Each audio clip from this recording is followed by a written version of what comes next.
என் நெஞ்சில் குடியிருக்கும் திருச்சி பகுதி மக்கள் உங்கள் அனைவருக்கும் என்னுடைய வணக்கம். எல்லாரும் எப்படி இருக்கிறீங்க? காலையில் எல்லாரும் சாப்பிட்டீங்களா? ரொம்ப நேரமா வெயிட் பண்றீங்க போல. இந்த சீக்கிரம் முடிச்சிடுறேன். கேஸ் பிரச்சனையெல்லாம் எப்படி இருக்கு? சரியாயிடுச்சா? சால்வ் ஆயிடுச்சா? கேஸ்லாம் புக் பண்ணீங்கன்னா புக் ஆகுதா? இந்த கேஸ் பிரச்சனையினால எவ்வளவு பிரச்சனைகள், எவ்வளவு டீ கடைகள் மூடிட்டாங்க, எவ்வளவு ஹோட்டல்ஸ் மூடிட்டாங்க, இதனால எவ்வளவு கஷ்டங்கள், எவ்வளவு நஷ்டங்கள். அவங்களாச்சும் கொஞ்சம் உஷாரா இருந்திருந்தாங்கன்னா இந்த கேஸ் தட்டுப்பாடை கொஞ்சம் கண்ட்ரோல் பண்ணியிருக்கலாம். இவங்களாச்சும் கொஞ்சம் முன்னெச்சரிக்கையா இருந்திருந்தா அட்லீஸ்ட் நம்ம ஊர்லயாச்சும் இந்த கேஸ் தட்டுப்பாடை கொஞ்சம் கண்ட்ரோல் பண்ணியிருக்கலாம். இவங்க 2 பேரும் தான் இதுக்கு காரணம். ஆனா நம்ம ஸ்டாலின் சாரை கேட்டீங்கன்னா நமக்கு அதுக்கும் சம்பந்தமே இல்லையே அப்படின்பாரு. ஆனா அவரு வீட்டுல ஏதாவது ஒரு ரைடுனா, அவரு வீட்டுல ஏதாவது ஒரு பிரச்சனைனா டெல்லிக்கு பறந்து போயிட்டு வருவாரு. இந்த கேஸ் சிலிண்டர் பிரச்சனைக்கு கொஞ்சம் டெல்லிக்கு பறந்து போயிட்டு வரலாம்ல, கொஞ்சம் பிரயோஜனமாச்சு இருக்கும்ல. கேஸ் சிலிண்டருக்கு மானியமா 100 ரூபாய் தருவேன்னு சொன்னீங்களே, என்ன ஆச்சு? கரும்புக்கு ஆதார விலையா 4000 ரூபாய் தருவேன்னு சொன்னீங்களே, என்ன ஆச்சு? இந்த ரேஷன்ல சர்க்கரை 1 கிலோ எக்ஸ்ட்ரா தருவேன்னு சொன்னீங்களே, என்னாச்சு? ரேஷன்ல உளுந்தம்பருப்பு கொடுப்பேன்னு சொன்னீங்களே, என்னாச்சு? நானும் இது எத்தனை வாட்டி ரிப்பீட் பண்றதுன்னு எனக்கு தெரியல. நீட்டை ரத்து செய்வோம்னு சொன்னீங்களே, என்னாச்சு? சோ எதெல்லாம் அவரால் செய்ய முடியாதோ அதையெல்லாம் பொய் வாக்குறுதிகளா கொடுத்து ஏமாத்துறது தான் இவருடைய வேலையே. இப்ப அடுத்த செட் ஆஃப் இந்த பொய் வாக்குறுதிகளை ரெடி பண்ணிட்டாரு. அதனால அவரை மாதிரி நாங்க பொய் வாக்குறுதிகள்லாம் கொடுக்க மாட்டோம். மக்களுடைய தேவைகள் என்னன்னு சரியா புரிஞ்சுக்கிட்டு அதுக்கு ஏத்த மாதிரி தான் நாம செயல்படுவோம்.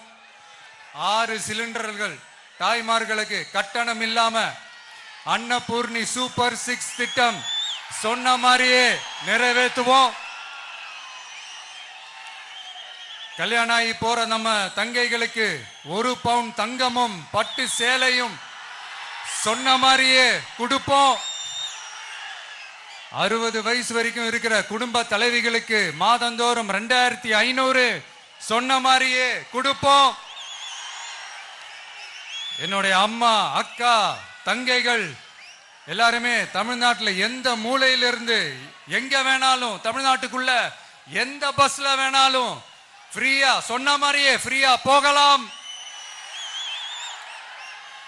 கல்வி, ரேஷன், மருத்துவம், குடிநீர், சாலை வசதி, பஸ் போக்குவரத்து, இந்த மாதிரி அடிப்படை விஷயங்கள்ல தான் எங்களுடைய முதல் கவனம் இருக்கும். நான் ஏற்கனவே சொன்னது மாதிரி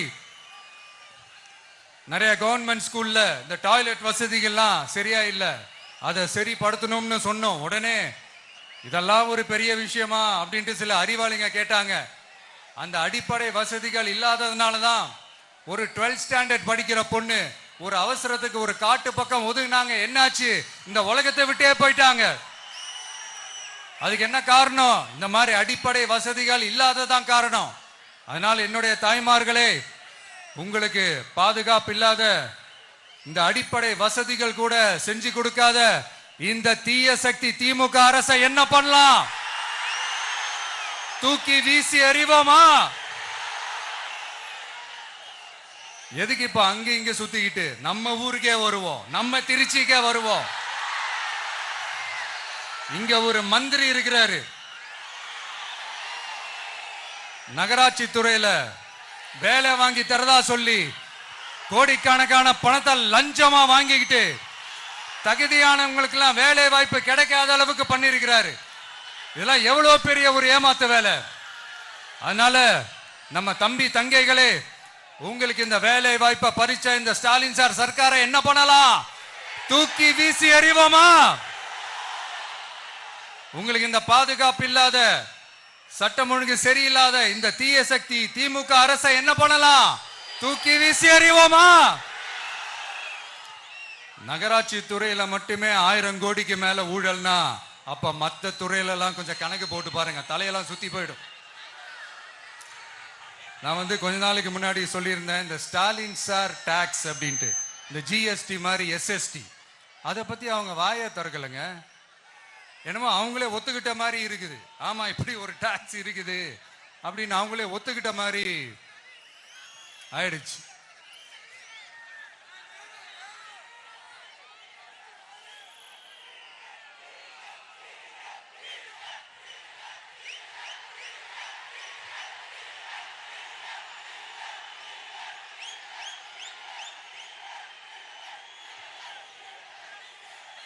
இந்த கல்லூரி பேராசிரியர்கள், கல்லூரி உதவி பேராசிரியர்களுக்கு அந்த போஸ்டிங்க்கு 2000 பேருக்கு மேல அந்த வேலை கொடுப்போம்னு சொன்னாங்க. கடைசியில் எத்தனை பேருக்கு கொடுத்தாங்க தெரியுமா? வெறும் 5 பேருக்கு. 2000 எங்க, 5 எங்க? அதனால இதெல்லாம் வெறும் அறிவிப்புகள் மட்டும்தான். இந்த மாதிரி லட்சக்கணக்கான காலி பணியிடங்களை நிரப்புவோம்னு சொன்னாங்க. அதுவும் என்ன ஆச்சுன்னு தெரியல. இதெல்லாம் வெறும் அறிவிப்புகள் மட்டும்தான். இதனால ஒரு யூஸுமே கிடையாது. யூஸ்லெஸ் கவர்மெண்ட் இது. அது மாதிரி 100% ஒரு நியாயமான ஒரு ஆட்சியை நாம கொடுப்போம்ங்க. 100% நீங்க இந்த விஜய நம்பலாமுங்க. நீங்க நம்புறீங்கன்னு எனக்கு தெரியும். அதனாலதான் என்னுடைய சொந்த பந்தங்களாகிய உங்ககிட்ட எனக்கு அந்த உரிமை இருக்கு. எனக்கு ஒரு வாய்ப்பு கொடுங்க, எனக்கு ஒரு சான்ஸ் கொடுங்கன்னு உங்ககிட்ட கேட்காம வேற யாருக்கிட்ட நான் கேட்பேன்? அதனால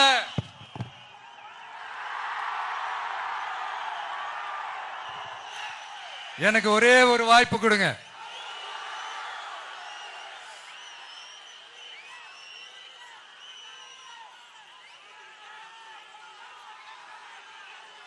இருந்தாலும் ரொம்ப முக்கியமா ஒண்ணு நீங்க ஆழமா மனசுல வச்சுக்கணும். இந்த எலெக்ஷன்ல திமுக ஏலத்தில் எடுத்திருக்கிற கல்லாப்பெட்டி கூட்டணியோட சேர்ந்து, அப்புறம் நாம ஏற்கனவே சொன்னோமே அந்த மற்றும் பலர் கூட்டணின்னு ஒண்ணு இருக்குல்ல, அவங்களோடும் கள்ள கூட்டணி போட்டுக்கிட்டு எல்லாரும் முன்னா சேர்ந்துகிட்டு நம்மள உங்க விஜய எப்படியெல்லாம் எதிர்க்கிறாங்கன்னு நான் சொல்லிதான் உங்களுக்கு தெரியணும்னு அவசியம் இல்லை. இந்த கரூர் நிகழ்ச்சி சூழ்ச்சின்னு பலர் சொல்றது மாதிரி நம்ம கடைசி படமான ஜனநாயகன்,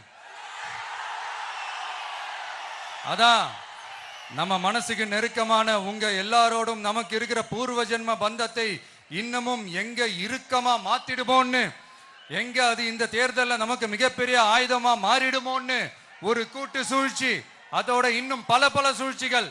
அதனால உங்க மகன், உங்க அண்ணன், உங்க தம்பி, உங்க விஜய் கேட்கிறேன், உங்களுக்காக நீதி கேட்க வந்த எனக்கும் சேர்த்துதான் நீதி வேண்டும். அவங்க கொள்ளையடிக்க இதுவரைக்கும் எப்படி உங்களை ஏமாத்திட்டு இருக்காங்க தெரியுமா?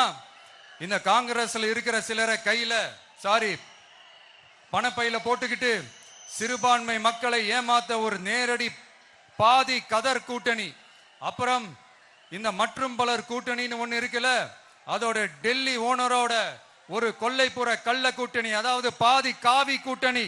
கொள்கைன்னு ஏமாத்துறாங்க. அதனால இந்த திமுகவையும் நம்பாதீங்க, இந்த பாஜகவையும் நம்பாதீங்க. 2 பேரும் வேற வேற கூட்டணி எல்லாம் கிடையாது, ஒரே கூட்டணி தான். 2 பேரையும் நம்பாதீங்க. இதுல எந்த டவுட்டும் உங்களுக்கு வேணாம். நீங்க திமுகவுக்கு ஓட்டு போட்டாலும் சரி, அந்த மற்றும் பலருக்கு நீங்க ஓட்டு போட்டாலும் சரி, நீங்க யாருக்கு ஓட்டு போடுறதுக்கு சமம்னு நீங்களே புரிஞ்சுக்கோங்க. அதனால இந்த வரப்போற தேர்தலில் டிவிகேக்கு உங்க சப்போர்ட்டியை கொடுங்க. இன்னும் பல வருஷத்துக்கு தமிழ்நாடு சூப்பரா இருக்கும்.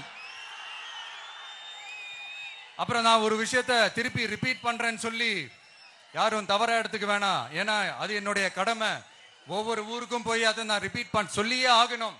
ஏப்ரல் 23ஆம் தேதி சும்மா காலங்காத்தால பக்காவா ரெடி ஆயிட்டு ஓட்டர் ஐடி கார்டை கையில எடுத்துக்கிட்டு முதல்ல பூத்துல போய் நின்னு அந்த விசில் சின்னத்துக்கு நேரா இருக்கிற அந்த பட்டனை ஒரு அழுத்துங்க. உங்க வீட்டுல இருக்கிற ஒவ்வொருத்தரையும் அழைச்சிட்டு போங்க. சப்போஸ் வெளியூர்ல இருந்து இங்க திருச்சியில இருக்கீங்கன்னா என்னடா ஊருக்கு போய் ஓட்டு போடணுமேன்ட்டு அசால்ட்டா விட்டுறாதீங்க. இப்பவே அட்வான்ஸ் அவங்களுடைய டிக்கெட்டை புக் பண்ணுங்க. இது ஒரு தலைமுறைக்கான ஒரு தேர்தல், உங்களுக்கான தேர்தல். எவ்வளவு பெரிய வசதியான வாழ்க்கையா இருந்தாலும் எல்லாத்தையும் உதறி தள்ளிட்டு உங்களுக்காக மட்டுமே வந்திருக்கிறேன். உங்களுக்காக நன்றி கடன் செலுத்துறதுக்காக மட்டுமே வந்திருக்கிறேன். அத்தனை வழிகளையும் தாங்கிக்கிட்டு உங்களுக்காக மட்டுமே வந்திருக்கிறேன். ஒரு நாளும் பொய் சொல்லி உங்களை நான் ஏமாத்த மாட்டேன். இந்த 4 முனை போட்டி 40 முனை போட்டின்னு எத்தனை முனை போட்டின்னு வந்தாலும் இங்க 2 முனை போட்டி மட்டும்தான். ஒன்னு டிவிகே, இன்னொன்னு டிஎம்கே. மக்கள் விரோத ஆட்சி நடத்துற ஸ்டாலின் சார் வேணுமா, மக்களை நேசிக்கிற விஜய் வேணுமா? அவ்வளவுதான் இந்த தேர்தலே. அதனால உங்க விஜய்க்கு, உங்க அண்ணனுக்கு, உங்க தம்பிக்கு, உங்க பிள்ளைக்கு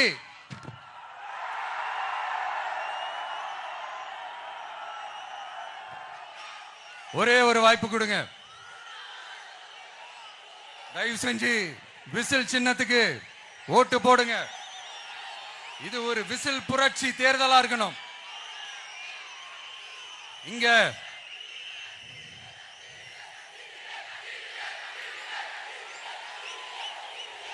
தேங்க்யூ. இங்க திருச்சி இந்த எல்லா தொகுதியிலும் நம்மளுடைய நண்பர்களை, நம்மளுடைய தோழர்களை வேட்பாளர்களா அன்னைக்கு அறிவிச்சேன், நான் நிப்பாட்டி இருக்கேன். அவங்க வேற நான் வேறன்னு தயவு செஞ்சு பிரிச்சு பாத்துறாதீங்க. அவங்க எல்லாரையும் வெற்றி பெற செய்யணும்னு உங்க எல்லாரையும் தாழ்மையுடன் நான் கேட்டுக்கிறேன்.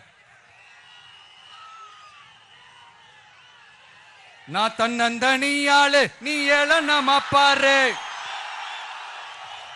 கொஞ்சம் நவுந்தனா இங்க 8 கோடி பேரு. மிரல போது ஸ்டேட்டு எங்க விசில் சத்தம் கேட்டு. நல்லவங்க வாழ நீ விசில் கடி ஓட்ட. கடைசி நம்பிக்கை மக்களை தேடி வருது. அதை இறுக்கி புடிச்சு ஒரு வரலாறு எழுது. உங்க விஜய் நான் வர. விசில் அடிக்க ரெடியா?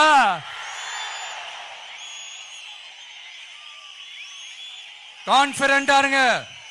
நல்லதே நடக்கும். வெற்றி நிச்சயம். மீண்டும் சந்திக்கும் வரை நன்றி, வணக்கம்.